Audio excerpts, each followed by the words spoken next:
Assalamu alaikum. Welcome to this special show on Prime Minister's visit to Iran, and the situation in the Gulf certainly is getting precarious in a sense that both strong countries, powerful countries, Iran and Saudi Arabia, they have had sort of a tussle, a rift in the Gulf.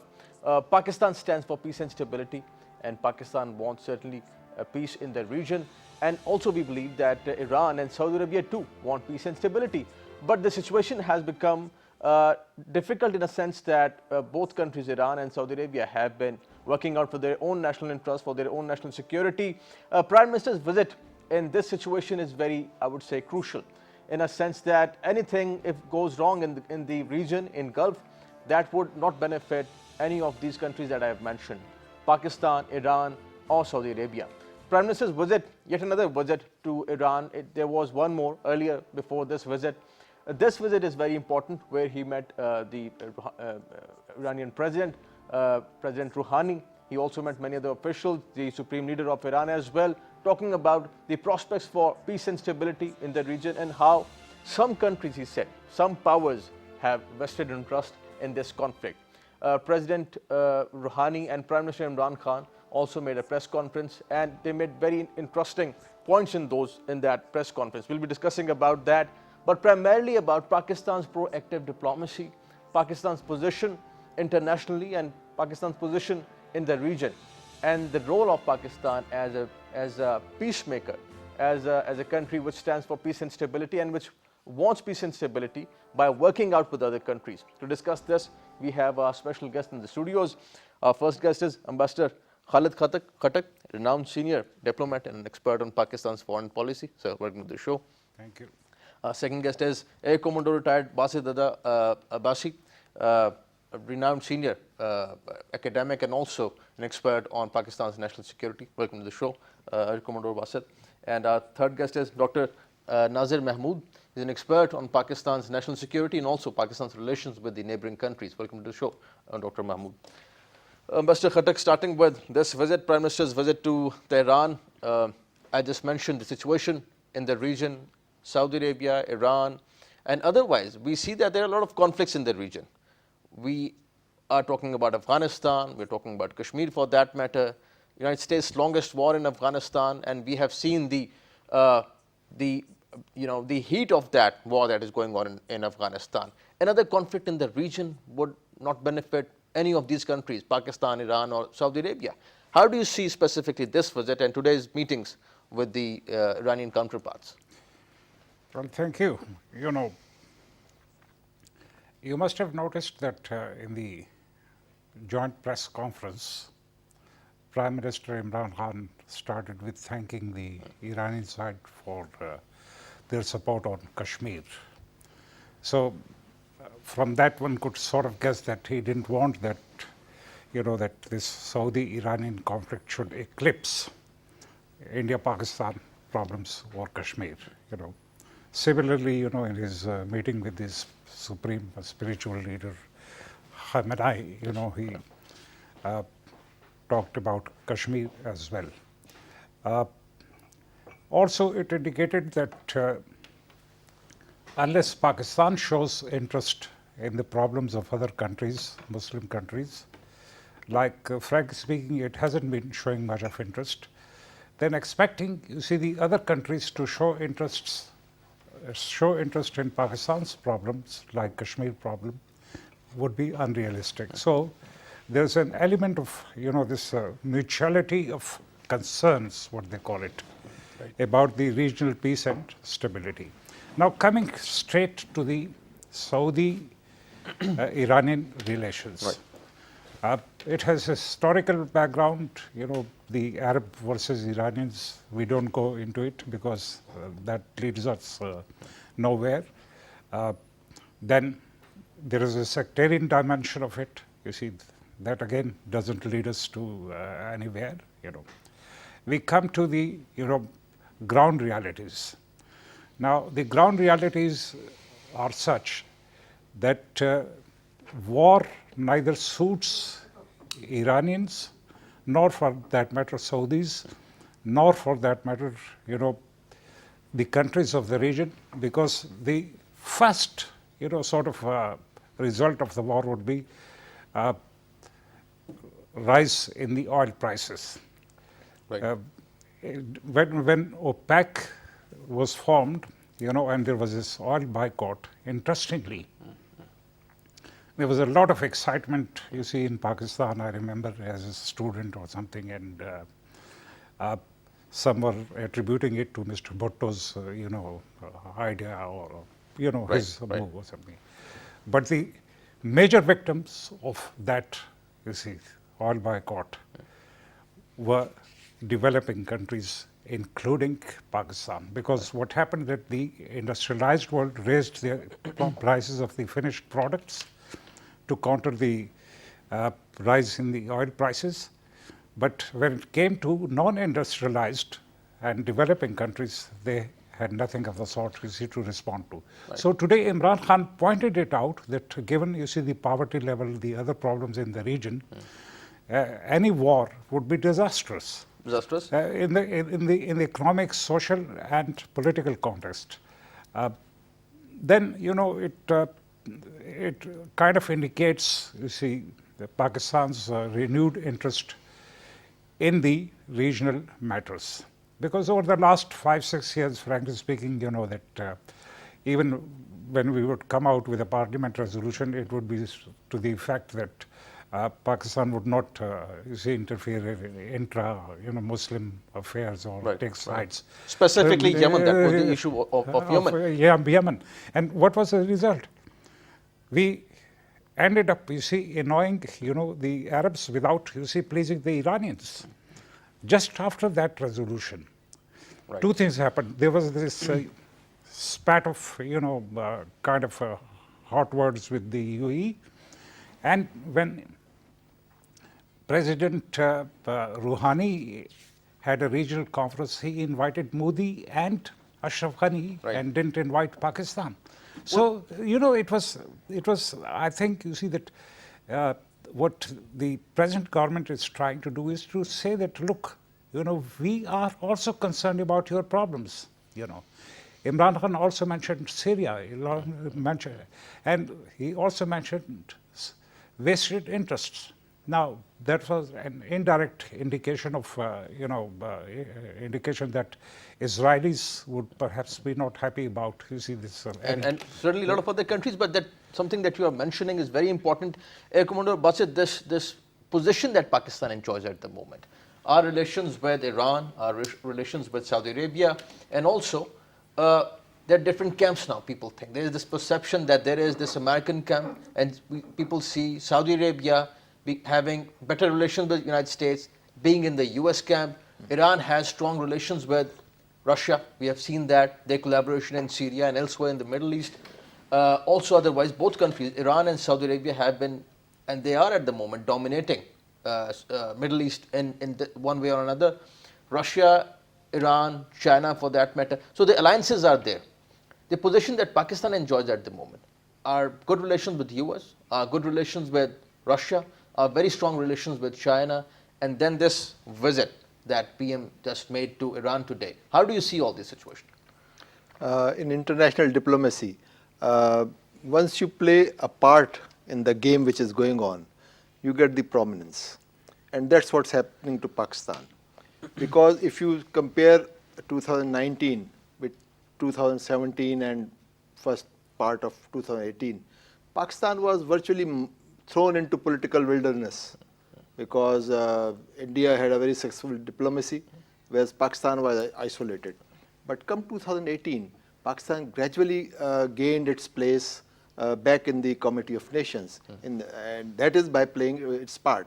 Firstly, by the Afghan dispute, we played a very positive role.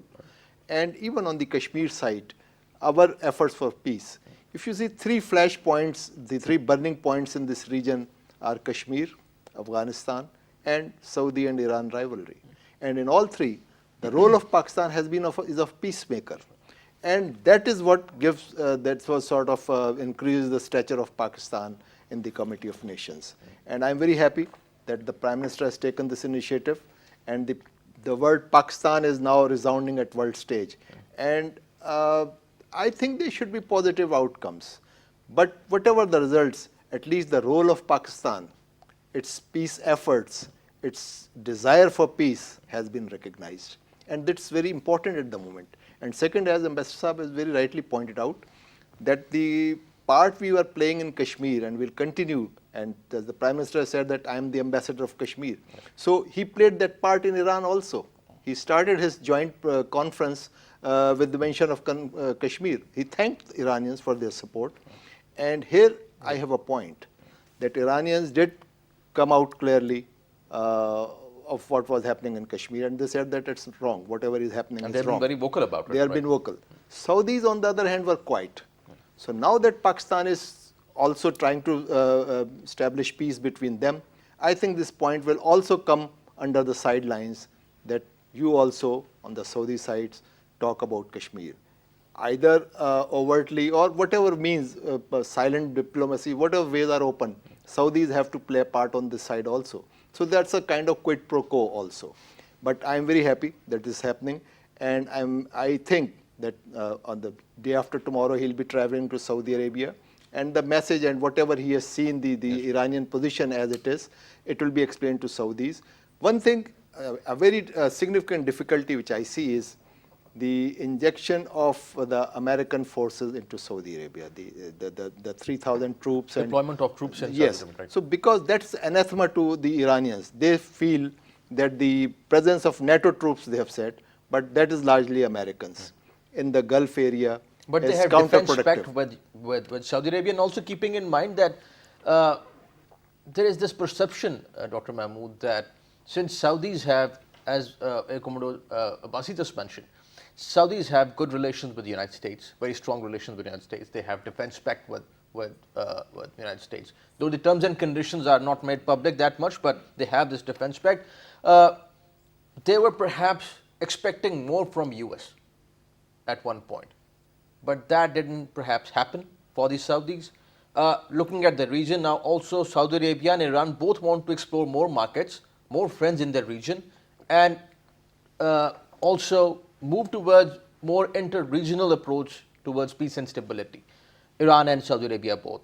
In this situation, Pakistan's role, keeping in mind that many people think in Pakistan, inside Pakistan and elsewhere, that perhaps we are not a very big economy for that matter, but strategically, the position that we enjoy, what role Pakistan has to play? Well, Prime Minister Imran Khan very clearly mentioned that Pakistan does not want any conflict in this region. So I think that was a very positive message.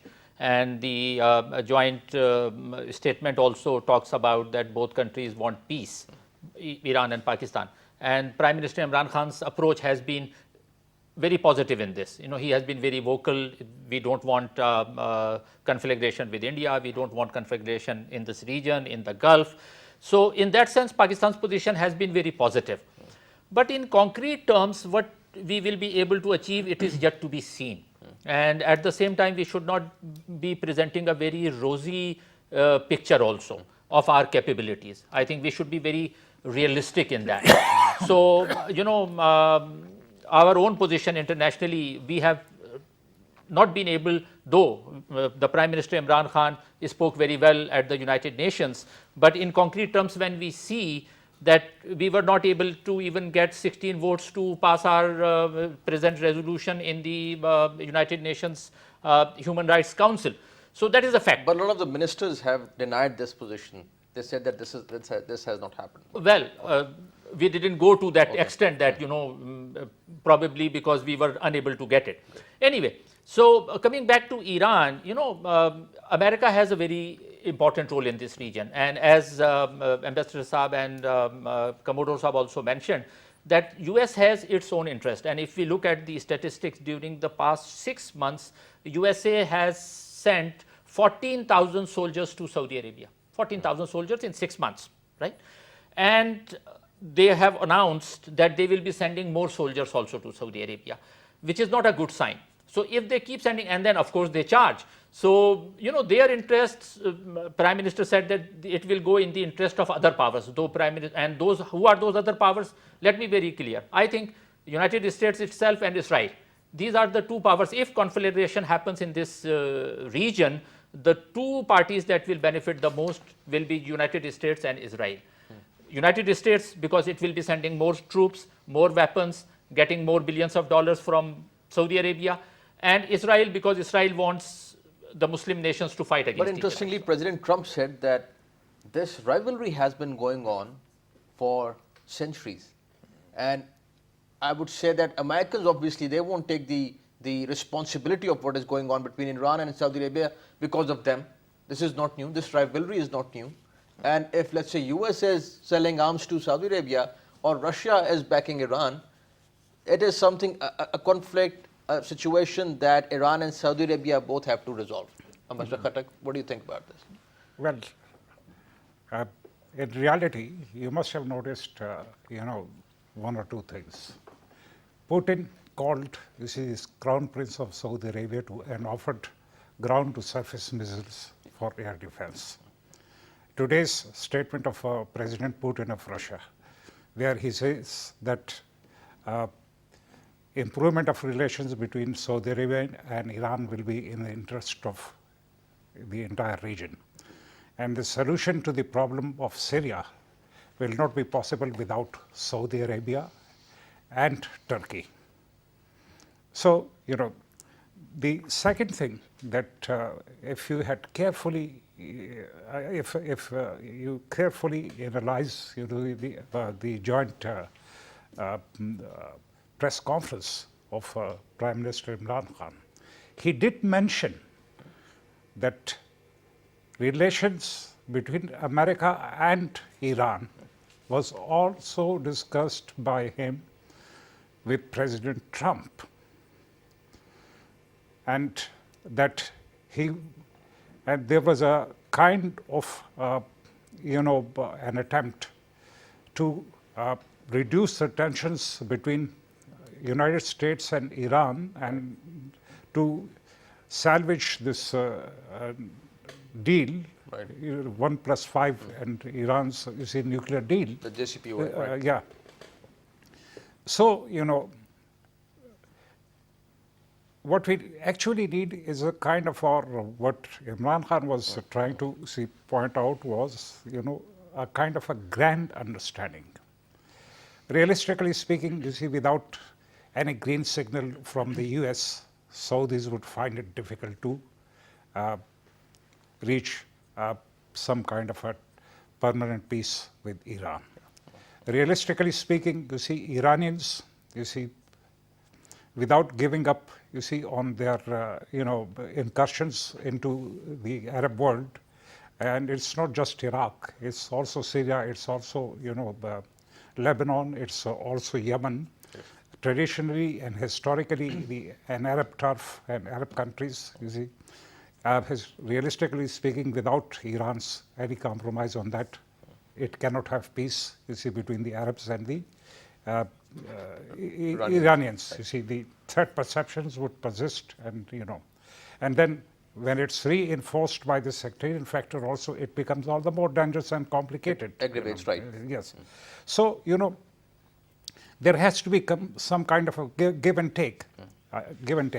Now, I personally think that European Union is also interested in reduced tensions between Saudi Arabia and Iran, because any rise in the oil prices is going to impact their economies as well.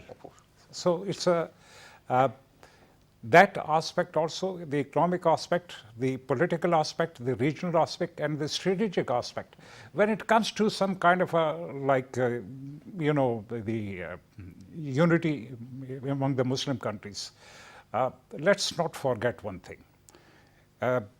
The most difficult for a nation state and modern state is to reconcile its national interests with its ideological interests.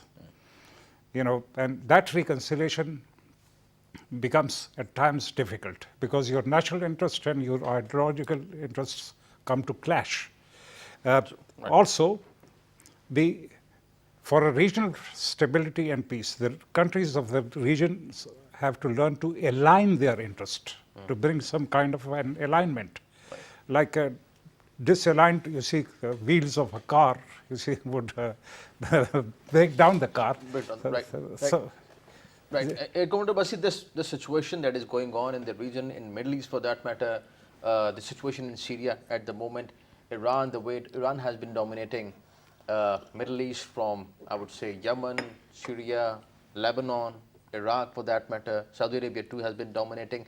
This permanent peace that Ambassador Khattak is talking about is indispensable. This is very crucial to have a permanent peace so that there is not this kind of situation every now and then. That would just push the region to the verge of a war or a major conflict that neither of these countries can afford, nor the world, I would say, because any conflict in the Strait of Hormuz is going to be a disaster for the world economy, especially for the region. Do you think that Saudi Arabia, Iran would show some restraint at this point, and Pakistan, let's say, talking to both countries, can play a proactive role in calming down the situation? As far as Saudis are concerned, they have had a shock of their life on 14 September when half of their oil facility was knocked down in a single attack. So they have come to realize, they thought that the Americans, they are surviving under an American umbrella which will protect them from any harm, any major harm. But that myth was broken on 14 September. And what has followed, very interestingly, now how many days have gone? Nearly a month.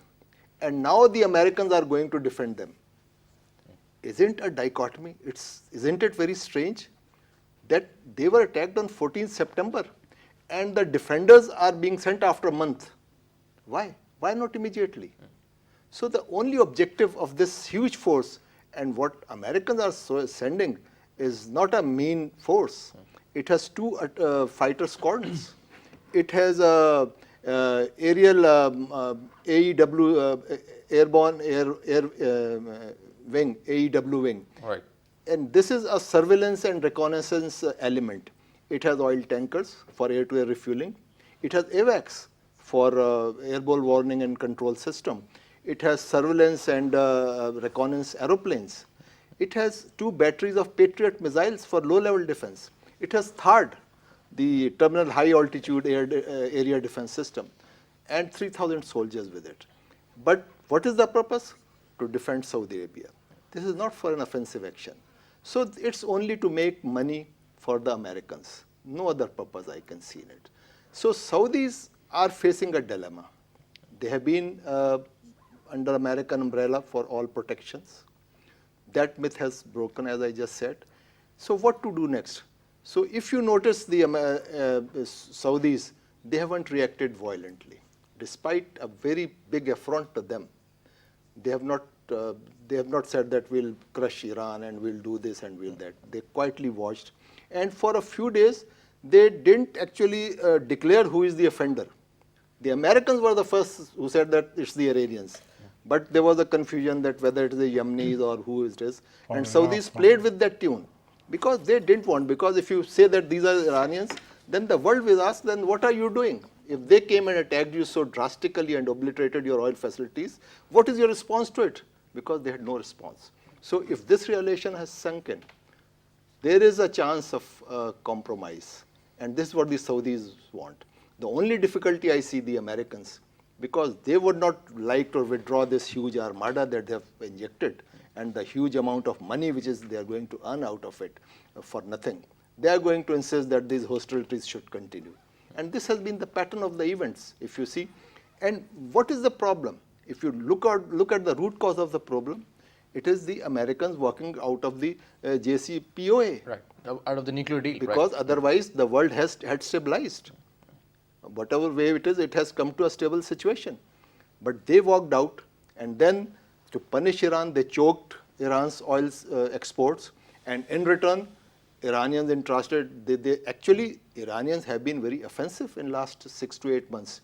They attacked ostensibly, no proof, but probably it is from their side that those ships were attacked in the Gulf of Hormuz.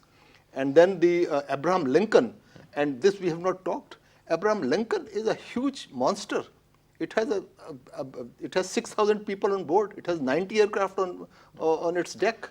And it's a huge thing, and it has cruisers and destroyers with it, and all that was moved. And of course, the Arabs will be paying for it, for their security. And that is how all these hostilities increase.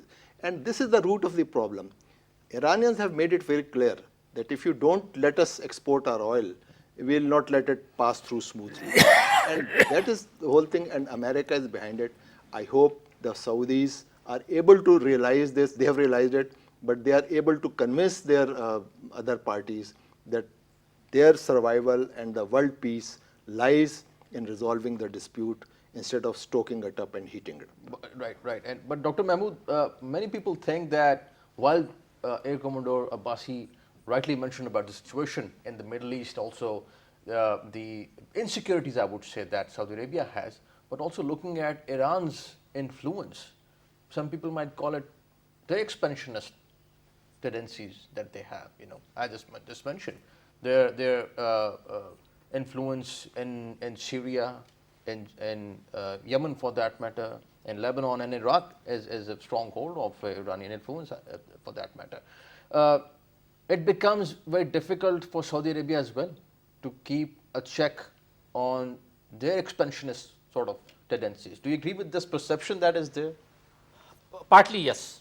Why Iran has been acting as an expansionist power in that region? Again, we have to look back when the Iraq war started, when America invaded Iraq and they found no weapons of mass destruction, which showed that they knew what would happen. They wanted to topple Saddam Hussein, whether there were weapons of mass destruction or not. To topple Saddam Hussein, civil war, and then you have another Shia-dominated government in Iraq. I mean, nobody can say that America didn't know about it, that 60% of population of Iraq is Shia. And Saddam Hussein was a Sunni ruler. So they deliberately toppled Saddam Hussein so that Shia majority comes into power in Iraq also. And then that is a boost to the only Shia dominated country, which is Iran. So now you have Iran, then you have Iraq, and naturally then the fight started in Syria. And then within 15 years, we see a conflagration of Shia-Sunni divide coming up, which was not there beforehand. So as I see it, this was done, the attack or invasion of Iraq was done to flare up this Shia-Sunni issue. Right. And once that Shia-Sunni issue came up, then Iran also started acting that way. And then Saudi Arabia also started feeling threatened. And then you have the Bahrain issue, because Bahrain is also and majority Shia, and then Yemen issue. So I think that this was not spontaneous. This had pre-planning to throw the entire region into that flame of war, and that is what is happening. And right now, if you compare Iran and Saudi Arabia, Iran is much weaker. Not only militarily. They have planes, F-14s and MiGs of 1970s. After that, because of sanctions and all, they have not been able to update their army. They have some indigenous weapon production, but they are much behind. If you compare these two countries, Saudi Arabia spends around $70 billion per year on weapons. This is third or fourth largest spender on weapons every year. $70 billion. Can you imagine that? They spend huge money. Yes, huge money. And if you compare with Iran spent $10 to $15 billion per year. So Iran is much weaker, and I don't think that Iran will go for all-out war. I want both of you to comment on this military point of view and also on the diplomatic. Yes. Now, frankly speaking, you see, attributing motives in this context, you see, to America or that sort of a thing would be without, you see, any solid proof of it, you see. Number one. Number two, that the point that I said, that reconcile national interests with their ideological interest, Iran-Contra affair is known to everyone. Where through Israel, American weapons, were reaching Iran, and Iranian money was going to America and, be against and used against, you see, in the guerrillas in Latin America. So, you see, I'm not ready to, frankly speaking, talk about, you see, these things. You see that behind these so-called, you see, sort of ideological positions are narrow national interests, you see, that have been followed by a number of countries. Now, when it comes to, you see, the Iran being weak or strong, Iranian population, you see, historically has suffered from a sense of grievance. You know, a sense of grievance, you see, that, that goes back to 1400 years ago or 1300 years ago or something, and that sense of grievance actually has created, a kind of a mindset which is willing to die for the, cause and willing to die for the country. Now, Saudis don't have that kind of a mindset. The population of Saudi Arabia is much smaller than that of Iran. Saudis' dependence on foreign troops protection, you see, starts with the United States and these others, and at one point in time in the past, even Pakistani forces were there to protect, you see, Ahmad Sharifan and all that, So,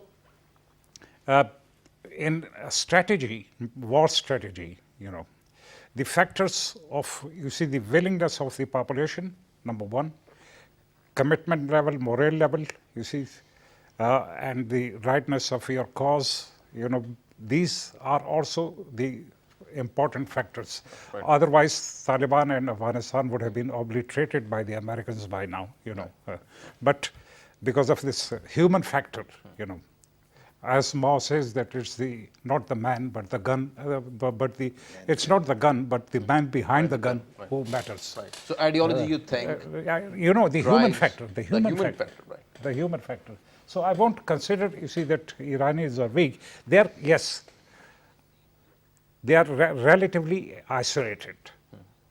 Of course, because of the sanctions that are there and all that. Air Commodore Basit, how do you see this weak and strong debate of Iran or Saudi Arabia for that it's very difficult. If you just see the weapons, Saudis have the latest weaponry. I mean, they spend huge, phenomenal amount of money. But he's right, the men behind the gun, they don't have the fighters. Iran is full of fighters because they have been spiritually and the generation present, their soldiers, they have been born after 79 because they have only seen war and bloodshed, nothing else. So it's virtually a norm for them. There's a norm of life. They are ready to fight. You can send them anywhere and they would fight. Saudis, on the other hand, are laid back in this affair because they have different approach to life and diplomacy. So there's no match. I think it's not comparable, and that is what we see, that despite such a grave situation, Saudis are moving for peace and they are looking for peace.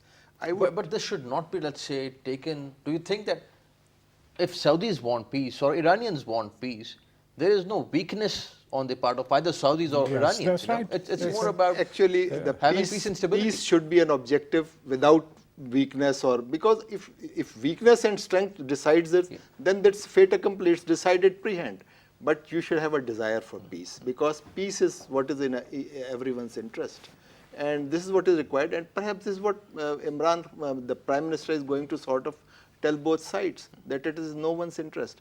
And as far as Pakistan is concerned, we can't see our neighborhood burning and expect that the flames will not come into our house. So it's a right move for Pakistan's perspective that we have moved in this direction, and I hope things move forward. And this very important point that Prime Minister Imran Khan mentioned, Dr. Mahmood, was that there is a vested interest behind this conflict. Now, we understand the politics of conflict. We have seen that in the neighborhood. We have seen that in Afghanistan. United States' longest war anywhere ever, and this still goes on. They called off the deal with the Taliban. We have seen this conflict on the eastern border as well, between Pakistan and India, the Kashmir conflict as well. This politics of conflict that is there in the world, and specifically in South Asia and Middle East. How can we wriggle out of this situation, and what options do we have?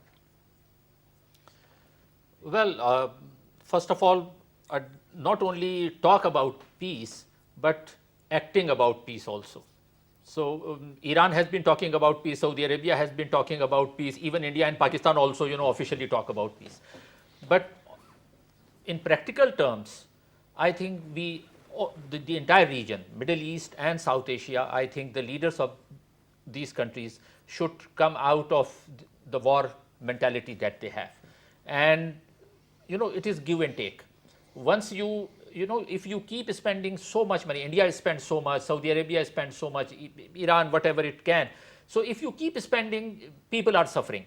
Right. Maybe not in Saudi Arabia, people are not, because Saudi Arabia is a rich country, but in Iran, Pakistan, Afghanistan, India, people are suffering. There is poverty, there are issues, health issues, education is an issue, even safe drinking water is an issue. So now these are real problems of people. How these real problems can be solved? Unless at the top level, there are leaderships who realization and give and take. If I stand by my position, 70-year-old position now, if India stands by that position, if Iran also continues like that, it needs a fundamental. Just like I'm tempted to give example of Ethiopia. In Ethiopia, this Abiy Ahmed, the new president, within a year, he made changes, some give and take, and he was awarded Nobel Peace Prize. So this kind of willingness in the top leadership, I'm not saying that only Pakistan should do it, it should come from all other parties, India, Pakistan, China, everybody.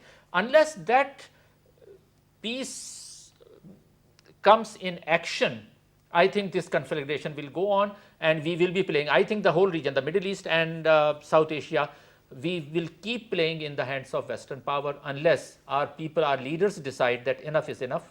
Now, we have spent so much on arms and ammunition, we are now going to spend on people's issues. If that happens, then we will have peace. Otherwise, we can't have peace. And we are not just done with this conflict in Afghanistan, Ambassador Khattak, and if this new front opens in Gulf, this can be terrible for the region. Yes, it can be terrible, but I personally think that this is not likely to happen because of the consequences that it will have. In isolated, solitary Afghan, terrain, you bomb people or you test your weapons, and you just declare them as terrorists and, bomb a marriage party, and, life goes on. Life goes on. It doesn't impact any European, it doesn't impact, any South Asian even. Let me put it very frankly and clearly. But when it comes to a conflict between Iran and Saudi Arabia, that two oil producers, and also the Strait of Hormuz, and the UAE and all that, which is supplying oil to Japan, to Western countries and everybody. All that. Yes, everyone. Then it really matters. So I personally think that there's a bit of taking of positions, and where both Saudis and Iranians have shown restraint, also in this process, the turf issue would be decided. Is Yemen, the turf? I'm reminded of this Shah's interview with Ariana Falashe. And in this interview, Shah of Iran told her, that he saw Hazrat Ali in a dream, and Hazrat Ali telling him that from Caspian Sea right up to Red Sea, he has to defend the region and the people and the faith. Now, frankly speaking, that is the Shah's dream, was the imperial dream of the, the Sassanites and others, the pre-Islamic rulers. So, a Western historian or political scientist would see it like this, that Arabs have imperial history, Turks have imperial history, Iranians have imperial history. So, any reconciliation, becomes difficult, because when you get these imperial ideas, I personally think, I have been dealing with Iran, that when it comes to Afghanistan, you still have maps in Iran, of course they have, which show Afghanistan as part of Persia. And the border, between South Asia and Persia is the Indus. So that is there in the consciousness, yes. Imperial consciousness of, let's say, Turks and Arabs and Persians. Similarly, like Ottomans, right. Turkey, which had rubbed shoulders with the European powers. No, Erdogan, walks in. doesn't give much of a damn to what others are saying. Similarly, you see, But the he's Arab- going to visit Pakistan mentioned on 23rd of this month, right? Yes. Similarly, Arabs have a very rich and big history. You know, at what time, you see, at one point in time, prevailing, you see, from Till Spain. right up to Spain and into the kind of they were close to the heart of Europe. But in modern world now, Air Commodore Abbasi, having this coexistence and also doing away with that imperial hangover, I would say, countries have to realize the changing regional international dynamics, and I would say the tectonic plates have shifted. There is a major shift in the international structure of power that is happening, and we are witnessing it at the moment. These changes and the realization of this shift should be realized by these countries. Do you agree with that? We just talked of imperialism. I think imperialism is a permanent fixture of history and the world. There were Arab imperialism, there is talks of Persian imperialism, the Turkish imperialism. Today, it's American imperialism. And that is what is calling shots. And unless that imperialism changes its stance and its perception of the world, let me tell you, the most important question these days should be in everybody's mind, what is Trump thinking? Because that guy is doing something new every day. I give you an example. On 8th October, he says that I am a man of peace. First he said, I am a man of peace and I'll pull out all the forces from Afghanistan. And then he suddenly walked out of it one day. When the peace deal was ready, he said, no bid. So much so that the Taliban were invited in Camp David. That's right. So, he's keeping the world 9/11 confused. He's keeping the coinciding with 9/11. world confused. Why? He's a grand chess master, in my opinion. He's putting all his pawns and kings and horses at the position of advantage. And he's only going to, the killer move he will make next year, when this election is very near. And that is when it will have the most impact. Because if he had made a peace deal in Afghanistan, it would have become history by next year, when the election would be hot. So he will make those, he's talked to Korea and walked out of it. Then UNGA, he wanted to talk to Rouhani, he stood over his head to trying to talk to Rouhani but didn't. So all these, so next year will be his final moves, and there will be many things. What he has made very clear, that he don't want to send free soldiers. He had to send free soldiers to Afghanistan, he had to send free soldiers to Syria. Right. But to Saudi Arabia, he's sending paid soldiers. He's ready to send paid soldiers. And that's why the dynamic will change next year. This is very interesting. There's political motives behind all these conflicts. Dr. Mahmood, how do you see that briefly? Well, more than political motives, there are economic motives also. Economically speaking, certain countries get benefits out of conflict. War economy is there, as we know. Politically speaking, I think a disregard for human rights internally also plays an important role. If a country and the ruler of the country respects human rights within the country, that ends up normalizing relations with other countries and does not promote war. The same is the pattern in India. Complete disregard for human rights in Kashmir and in other parts of India. Look at Saudi Arabia, look at Iran, and now even United States. Trump is not known for his respect for human rights. He openly says at times he has passed racist remarks also.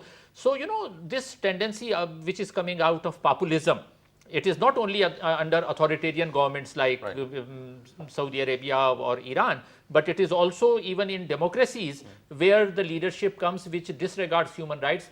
That leadership tends to more disregard international law also, and that is what is happening. Right. Gentlemen, thank you for joining us. Ambassador Khattak, pleasure having you on the show. Thank you for your time. Air Commodore Abbasi, thank you for your time. Thank you for joining us. Dr. Mahmood, pleasure having you on the show. Thank you for joining us. Prime Minister's visit to Iran is significant. It's very important.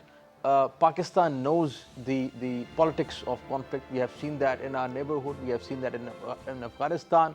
We are the victims of the conflict that is going on in Afghanistan. We are the direct and indirect victims of that.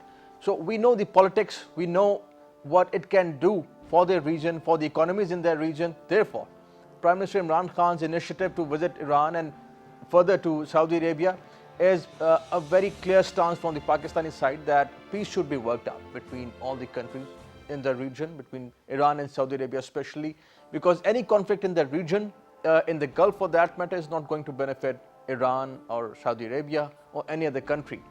Peace certainly needs to be worked out, and let's give peace a chance. Thank you for watching today's program. See you next time. Khuda Hafiz.